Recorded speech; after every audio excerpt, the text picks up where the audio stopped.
আরো বড় খবর, তাপস রায়, হ্যাঁ, যে তাপস রায়কে এক্সক্লুসিভলি আমরা এই 5টার পাঞ্চে জানিয়েছিলাম দলের মধ্যে গন্ডগোল, দল কি ছাড়তে চলেছেন তাপস রায়? তারপর একে একে পরিস্থিতি দেখেছেন আপনারা।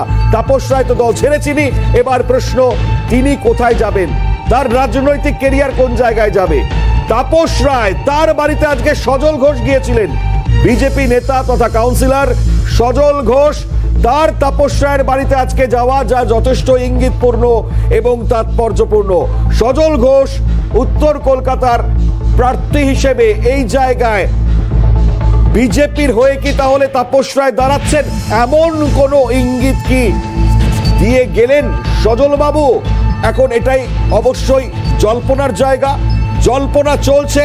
কারণ তাপস রায়ের বাড়িতে যখন সজল ঘোষ গিয়েছেন, তিনি বলছেন যে মন্তব্য করছেন সেটা কি শুধু সৌজন্য সাক্ষাৎ নাকি অন্যান্য কিছু, সেটা তো অবশ্যই জল্পনার জায়গা। কিন্তু সজল বাবু তিনি যখন গিয়েছেন, তিনি বেরিয়ে এসে তার নানান তাৎপর্যপূর্ণ মন্তব্য করেছেন। ফলত সজল বাবুর যে মন্তব্য, সেই মন্তব্যটা খুব ইম্পর্টেন্টলি একটু দেখাই আপনাদেরকে, ইনফ্যাক্ট জানাই আপনাদেরকে, কারণ এই জল্পনাটাই কিন্তু সজল ঘোষ তিনি উস্কে দিয়েছেন।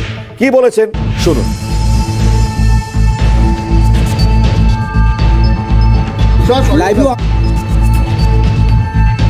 এই মুহূর্তে দেখতেই পাচ্ছেন যে তাপস রায় যদি প্রার্থী হয় আমার চেয়ে ভালো প্রার্থী হবে, এটা সজল ঘোষ তিনি বলছেন। এবং সজল ঘোষ এটা বলবার পর তিনি বলছেন যে 100 বার জিততে পারবেন, 100 বার জিততে পারবেন যদি তিনি প্রার্থী হন। অর্থাৎ বুঝতেই পারছেন তাহলে জল্পনাটা কতটা উস্কে দিয়েছেন তিনি। খুব তাৎপর্যপূর্ণ সেই জল্পনা ছবিটা আপনাদেরকে দেখাই, দেখুন তার মন্তব্য। আশ্বস্ত করছি তাপস রায় যদি প্রার্থী হন আমার থেকে ভালো প্রার্থী হবেন, হবেন কি হবেন না সেটা দল ঠিক করবেন, আমি না।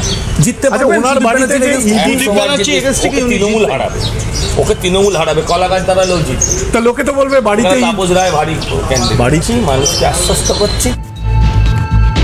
বুঝতেই পারলেন তাহলে পরে যদি দাঁড়ান তো 100 বার জিতবে, নিশ্চিন্তে জিতবে সজল রায়, সজল ঘোষ, মাফ করবেন, সজল ঘোষ। তার এই মন্তব্য খুবই তাৎপর্যপূর্ণ মন্তব্যের জায়গা। এবং তিনি বলছেন যে এই জায়গা থেকে দাঁড়িয়ে যে তাপস রায় এখন কি করবেন সেটা তো অবশ্যই দেখবার, কিন্তু অত্যন্ত উল্লেখযোগ্য এই জায়গা, কারণ যেভাবে তিনি বলে গেলেন আজকে, এখনো তাপস রায় তার তরফ থেকে কোনো মন্তব্য যদিও আমরা পাইনি, কিন্তু খুবই ইঙ্গিতপূর্ণ মন্তব্য সজল ঘোষ তিনি করে দিয়ে গিয়েছেন। ফলত এই সাক্ষাৎ নিয়ে জল্পনা বাড়াচ্ছেন সজল বাবু, বাড়িয়ে দিলেন এই জল্পনা। এই জল্পনা এখন কোন জায়গায় যেতে চলেছে তা তো অবশ্যই দেখার, কারণ প্রার্থী হবেন কিনা সেটা দল ঠিক করবেন, এমনটাও বলছেন।